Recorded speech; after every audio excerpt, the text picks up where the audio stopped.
درود به شما دوستان عزیز، خوش اومدین همگی به کانال یوتیوب من. بهناز هستم از پیج قلاب بافی با بهناز. امروز در خدمتتونم با آموزش یک کار فوق‌العاده جذاب، جدید و دلبر دیگه. قرار هست امروز با هم این مدل زیر بشقابی میتونه باشه، میتونه رومیزی باشه، اون رو با هم بافت بزنیم. یک کار فوق‌العاده جذاب و زیبا که من اون رو حاشیه این کار فوق‌العاده رو با یک سری مروارید تزیین کردم تا یک کار جذابتری رو بهمون بده. بافت فوق‌العاده جذاب و شیرین و روانی رو داره. من این کار رو با کانوای چلسی بافت زدم و قلاب شماره 3 میل. قطر این کار برای من حدود 38 سانتی متر شده و یک سری مروارید که برای تزیین روی بافت در نظر گرفتیم. بریم با هم دیگه این آموزش فوق‌العاده رو داشته باشیم. قبل از اون ممنون میشم که تا یادتون رفته لطفاً ویدیو رو لایک کنید، کانال رو سابسکرایب داشته باشید و لطفاً ویدیوها رو فقط و فقط در کانال یوتیوب دنبال بفرمایید. برای شروع بافتمون ابتدا میایم یک حلقه جادویی میزنیم به هر روشی که میزنید. با یک زنجیر اون رو فیکسش میکنم. میام درون این حلقه یک پایه کوتاه میبافم، یک زنجیره میزنم. این میشه به عنوان اولین پایه بلند من. حالا یک زنجیره دیگه هم میزنم برای فاصله و میام درون این حلقه شروع به بافت پایه بلند میکنم. یک زنجیره فاصله میدم، یک پایه بلند، یک زنجیره فاصله، اون رو تکرارش میکنم. درون این حلقه ما 11 تا پایه بلند میبافیم به فاصله یک زنجیره. اون یک کوتاه، یک زنجیره ابتدای رش هم برامون حکم یک پایه بلند رو داره همونطور که گفتم و در کل ما باید 12 تا پایه بلند بافته باشیم به فاصله یک زنجیره. خب به این صورت ببینید دوستان، 1 2 3 4 5 6 7 8 9 10 11 و 12 پایه بلند. پای بلند 12 رو بافتم دیگه، زنجیره بهش نمیزنم. میام روی یک کوتاه بافتیم ابتدای رنج، یک زنجیره، روی این زنجیره یک پایه کوتاه میبافم و در واقع به این صورت کار رو اتصال میدم. نخ حلقه رو هم میتونید بکشید. حالا برای شروع رج دوم میام توی همین فضا که الان اینجا من یک کوتاه زدم به عنوان یک زنجیره بود دیگه، توی این فضا وارد میشم، یک پایه کوتاه میبافم، یک زنجیره میزنم به عنوان اولین پایه بلند. همونجا کنارش یک پایه بلند دیگه میبافم، یک زنجیره میزنم، میام توی فضای تک زنجیره‌ای بعدی بافت رو ادامه میدم، دو پایه بلند توی این فضا میبافم، یک زنجیره فاصله. فضای بعدی تکرار میکنم، دو پایه بلند میبافم، یک زنجیره فاصله. این الگو تکرار میشه توی همه فضاها. ما در پایان رج دوم باید 24 پایه بلند داشته باشیم. به این صورت کاملش میکنیم. به این صورت رج رو که به پایان رسوندیم، دو تا پایه بلند آخر رو که بافتیم دیگه زنجیره نمیزنیم، میایم روی یک کوتاه، یک زنجیره ابتدای رج، یک پایه کوتاه میبافیم و به این ترتیب اتصال میدیم. برای شروع رج سوم میام توی همین فضا یک پایه کوتاه، یک زنجیره به عنوان یک پایه بلند و همون فضا کنارشون دو تا پایه بلند دیگه میبافم که رو هم بشه سه پایه بلند، یک زنجیره میزنم، میام توی فضای بعدی سه پایه بلند بافت میزنم و این الگو رو تکرار میکنم. یک زنجیره فاصله میدم، میام توی فضای تک زنجیره بعدی سه پایه بلند میبافم، یک زنجیره میزنم و به همین ترتیب میرم توی فضای بعدی اون رو کامل میکنم. به آخر رج که رسیدم اون زنجیره آخر رو نمیزنم، روی اولین زنجیره‌ای که بافته بودم با یک پایه کوتاه کار رو اتصال میدم. برای شروع رج چهارم میام توی همین فضا یک پایه کوتاه میبافم، یک زنجیره، کنارش سه پایه بلند میبافم، یک دو و سه، که با یک پایه کوتاه یک زنجیره روی هم میشه 4 تا پایه بلند. یک زنجیره میزنم، میام توی فضای زنجیره بعدی ادامه میدم. 4 پایه بلند درون این فضا بافت میزنم. یک زنجیره فاصله، میام توی فضای بعدی 4 پایه بلند یک جا میبافم و به همین صورت این الگو رو تا پایان رج ادامه میدم. یک زنجیره فاصله. خب این شکل بافتمون هست که اون رو کامل میکنیم. خب به آخر رج که رسیدم زنجیره آخر رو نمیزنم، میام روی زنجیره ابتدایی شروع رج با یک پایه کوتاه کار رو اتصال میدم.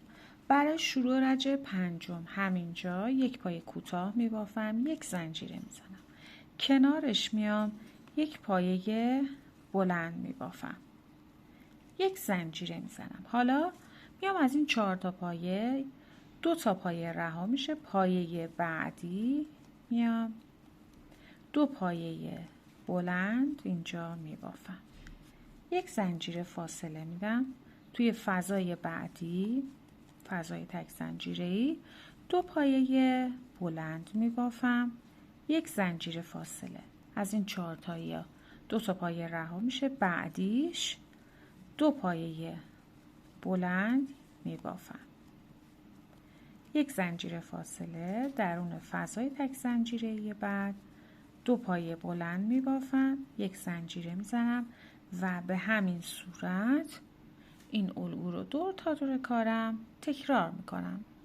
به آخر رج که رسیدیم دیگه زنجیره نمیزنیم و روی اولین زنجیره‌ای که بافته بودیم میایم یک پایه کوتاه میبافیم و برای شروع رج ششم همینجا یک پایه کوتاه میبافم، یک زنجیره میزنم، همینجا کنارش 2 پایه بلند میبافم،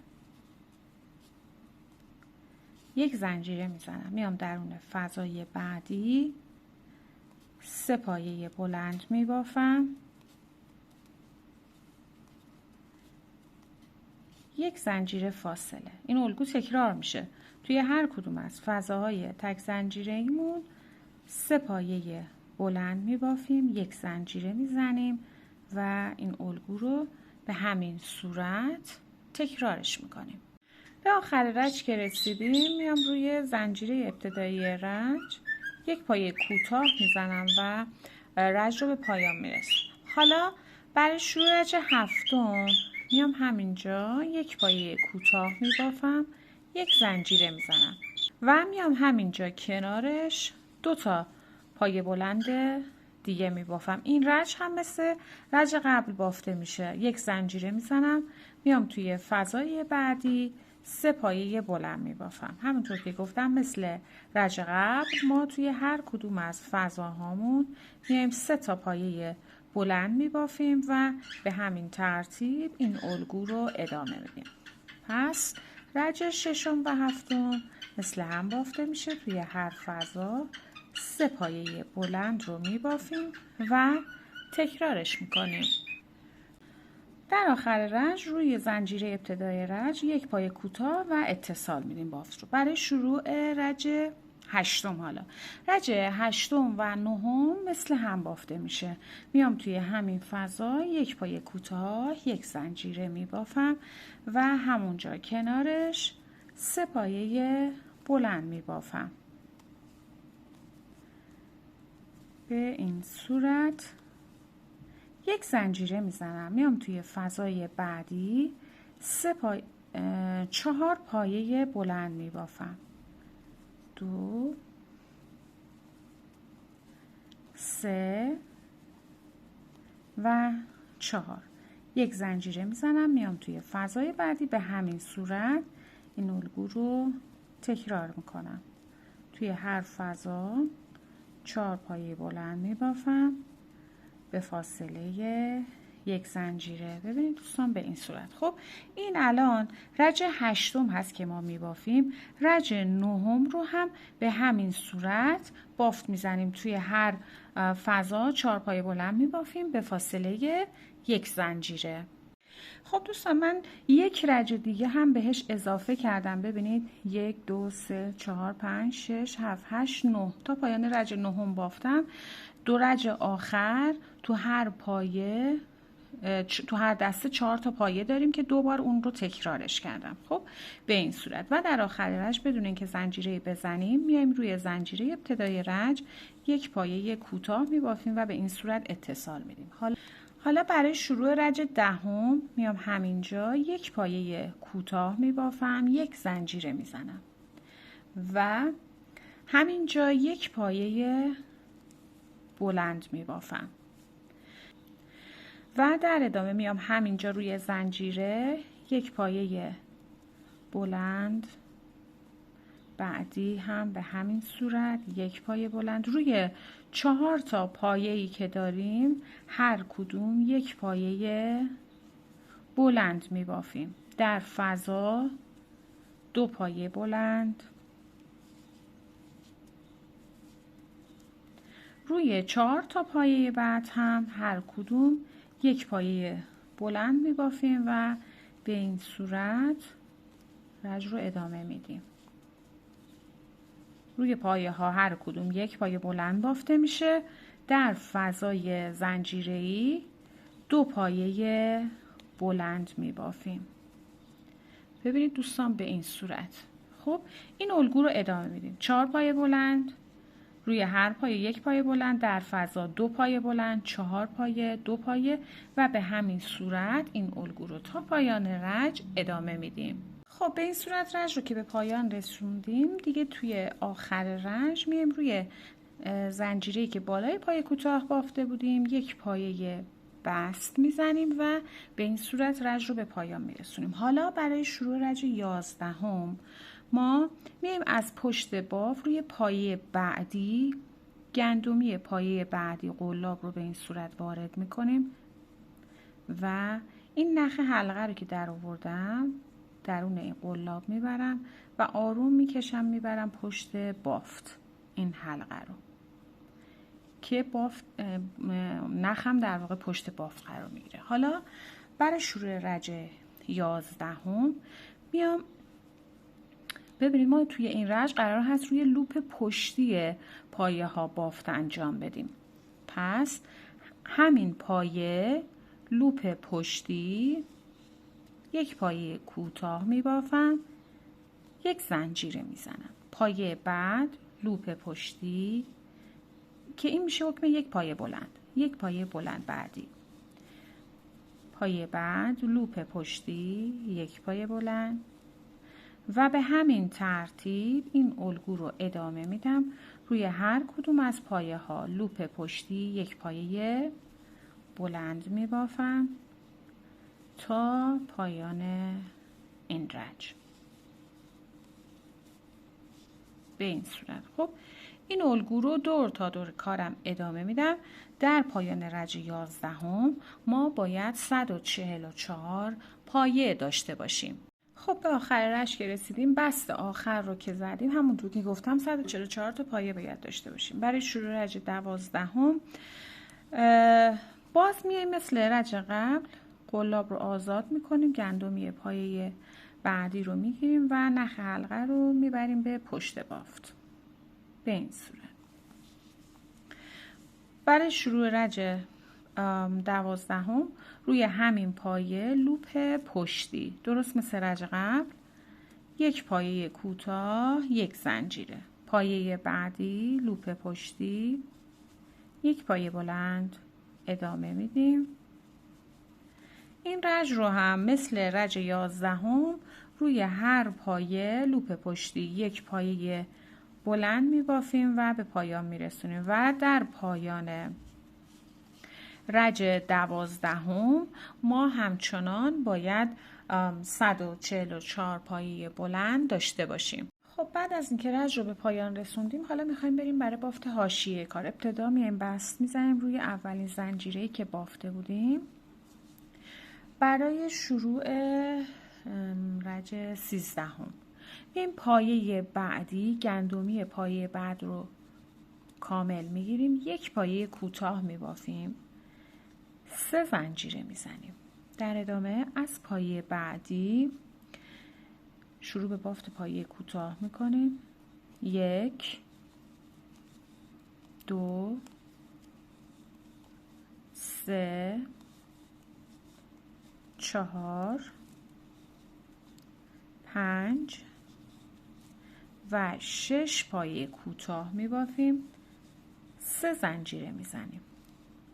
ادامه میدیم از پایه بعد 6 پایه کوتاه. بله 1 2 3 4 5 و 6. 3 زنجیره. این الگو تکرار میشه. 6 پایه کوتاه. 1 از پایه بعد 2 3 4 5 و 6. 3 زنجیره و به همین صورت این الگو رو دور تا دور کارمون تکرارش میکنیم. خب به آخر رشک که رسیدیم 3 زنجیره میزنیم و روی پایه های باقی مانده 1 2 3 4 و 5 پایه کوتاه میبافیم. ابتدای رشک هم 1 پایه کوتاه داشتیم که رو هم میشه 6 تا پایه کوتاه و میایم روی اولین پایه کوتاهی که بافتیم اینجا 1 پایه بست میزنیم. خب این تا به اینجای کارم. حالا میریم برای رج 14 و رج پایانی. این الگویی رو که دوستان براتون میگم شما هر قسمت توی این فضاهای زنجیره‌ای میایید الگو رو تکرار میکنید. با یک بست میام درون پایه زنجیره‌ای در فضای زنجیره‌ای 1 پایه کوتاه میبافم. 1 2 3 4 5 زنجیره میزنم. حالا میخوام روی این زنجیره ها بافت انجام بدم. زنجیره اول رو رها میکنم، میام از روی زنجیره دوم نخ میگیرم. 1 بعدی 2 3 4 تا نخ گرفتم. ببینید روی هم 1 2 3 4 5 تا نخ دارم. خب حالا در ادامه میام درون فضا هم 1 نخ میگیرم. به این ترتیب من 2 4 6 تا نخ دارم. حالا میام اینا رو دو تا میبافم. ببینید 1 2 3 4 و 5. توی 5 مرحله اون رو بافتم. حالا اینجا 3 زنجیره میزنم. میام این آخرین دوتایی رو که با هم یکی کردیم 2 نخ اینجا رو میگیرم و 1 پایه کوتاه میبافم که این میشه مثل یک پیکوس برامون. خب حالا بافتی رو که میخوایم انجام بدیم روی این پایه ها، ببینید این پشت بافت رو که به این صورت بیاریم ما اینجا 1 نخ هایی داریم. ببینید اینجا 1 2 3 4 به این صورت. خب پس به این صورت میایم این قسمت پشت بافت این نخ ها رو میخوایم بگیریم. 1 نخ که روی قلاب داریم شروع میکنیم. نخ های پشت کار رو میگیریم. 1 نخ میگیریم. 1 ادامه میدم. 2 3 4 تا نخ گرفتم. خب 1 نخ هم روی قلاب دارم. 1 2 3 4 5 تا نخ شد. حالا میام درون فضا هم 1 نخ میگیرم. به همین ترتیب 2 4 6 تا نخ دارم. باز میام این رو دو تا میبافم. 1 2 3 4 و 5. توی 5 مرحله اون رو بافتم. باز 3 تا زنجیره میزنم. 2 تا نخ پایین بافت رو به این صورت میگیرم. 1 پایه کوتاه 1 پایه پیکوت تشکیل دادم. باز کار رو به پشت میچرخونم. ببینید این 2 تا نخی هست که ما الان 2 تا بافتیم. به این 2 تا نخ کار ندارم. کار رو میچرخونم به پشت. اینجا میبینید 1 نخ هایی ما داریم. حالا این نخ ها رو من میگیرم. 1 خورده کشیده تر بگیرید. 2 3 و 4. چهارمی رو که گرفتم به این صورت میام درون فضا هم یک نخ میگیرم. 1 2 3 4 5 6 تا نخ رو قلاب دارم. حالا دو تا میبافم. 1 2 3 4 و 5 به این صورت. باز میام اینجا 3 زنجیره میزنم. 2 نخ این پایین رو میگیرم و اون رو تبدیل به یک پایه پیکوت میکنم. یک کوتاه به این صورت میزنم. باز این 2 تا نخهایی رو که اینجا داریم رها میکنیم. کار رو میچرخونیم به پشت. نخهایی که این پشت برامون ایجاد شده میایم نخ میگیریم. 1 نخها همونطور که گفتم کشیده تر. 2 3 و 4.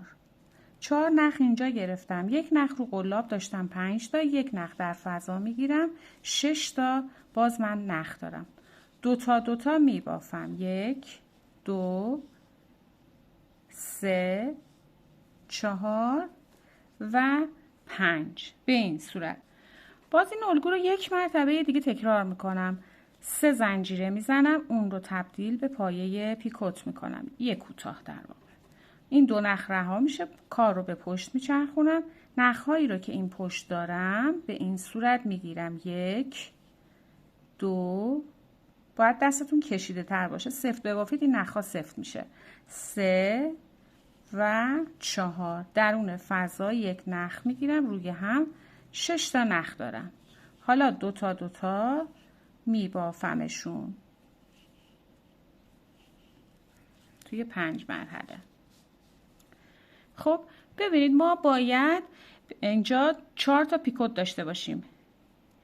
1 2 3 4 پیکوت. 1 2 3 4 5 ستون. خب به این صورت. این الگو دیگه دوستان تکرار میشه همونطور که گفتم. حالا به اینجا که رسیدیم بدون اینکه زنجیره‌ای بزنیم میایم در فضای زنجیره‌ای بعدیش یک پایه کوتاه میبافیم و الگویی رو که از ابتدای رج رفتیم اینجا تکرار میکنیم. یعنی 5 تا زنجیره. 1 2 3 4 5 زنجیره اول رها میشه. از زنجیره بعدی شروع به نخ گرفتن میکنیم. 1 2 3 4 نخ اینجا گرفتم. درون فضا هم یک نخ میگیرم. ببینید 2 4 6. حالا اون رو 2 تا میبافم. 1 2 3 4 و 5 3 زنجیره میزنم. 2 تا نخ این آخرین بافت اینجا رو میگیرم. یک پایه کوتاه تبدیل میشه به پایه پیکوت. باز میام اینجا کار رو میچرخونم به پشت. نخهایی رو که اینجا دارم طبق الگو تکرار میکنم. 1 نخهای پشت رو میگیرم. 2 3 و 4 درون فضا نخ میگیرم و میبافم. 1 2 3 4 5 3 زنجیره تبدیل به پایه پیکوت با یک پایه کوتاه. به همین ترتیبی چون تکرار هست من دیگه دوستان اینو هی تکرارش نمی کنم. به همین ترتیب این رو ادامه میدید. در هر قسمت همونطور که گفتم ما باید ببینید 1 2 3 4 تا پایه پیکوت داریم. 1 2 3 4 5 5 تا ستون به این صورت داریم. الان باید این رو تکرار کنیم که در نهایت 4 تا پیکوت و 5 تا ستون باشه. به این صورت دور تا دور کار این الگو رو تکرارش میکنیم. خب دوستان بعد از اینکه حاشیه بافتمون رو کامل کردیم من اومدم با یک سری مروارید، حالا برای من سفید رنگ بود، این قسمت فضاهایی رو که اینجا ایجاد شده اومدم اون رو با مروارید پر کردم که هم این فضا نباشه هم یه حالت زیباتری رو به کارمون بده. حالا برای این کار شما یک سری مروارید رو تهیه میکنید. من اومدم با نخی که برای خود کارمون بود اون رو چند لایه کردم، بازش کردم به یک اندازه. مثلا یک قسمت رو شما تیکه میکنید و اون رو چند لایه میکنید به این صورت و با سوزن از مروارید اون رو رد میکنید. حالا ببینیم چجوری این رو روی کار سوار کنیم. ببینید به این صورت. خب من میام این قسمت کارمون از پایه‌ای که اینجا هست قلاب رو از پشت بافت به این صورت به رو میارم و یک سر این نخ رو به پشت بافتم میبرم به این شکل و میام قسمت دیگه از پایه این طرف قلاب رو وارد میکنم و سمت دیگه بافت رو به پشت میبرم به این صورت. ببینید این روی کارمون شده. حالا میام اینجا یه 2 تا گره بهش میزنم و اون رو اینجا فیکسش میکنم به این صورت. حالا از انواع مرواریدایی که تو بازار هست شما میتونید استفاده کنید و اضافه نخ رو میام لابلای بافتم میچرخونم به این شکل. اگه دوست داشته باشید که پشت کار تمیز باشه و هیچ گره‌ای نداشته باشید میتونید اینجا رو با چسب بچسبونید، در واقع کارتون هم شست و شو و اینا در نیاد. یعنی که یه گره بزنید و به هر حال اون رو فیکسش کنید. خب به این صورت دور تا دور کارمون فوق‌العاده جذاب و زیبا هست. خب عزیزان این هم از پایان این آموزش فوق‌العاده جذاب و زیبامون. امیدوارم که از بافت این کار زیبا هم لذت ببرید. مرسی که تا این لحظه با من همراه بودید. امیدوارم شما رو همچنان در ویدیوهای بعدی هم ببینم. لایک و سابسکرایب یادتون نره تا یه آموزش دیگه. خدا نگهدارتون.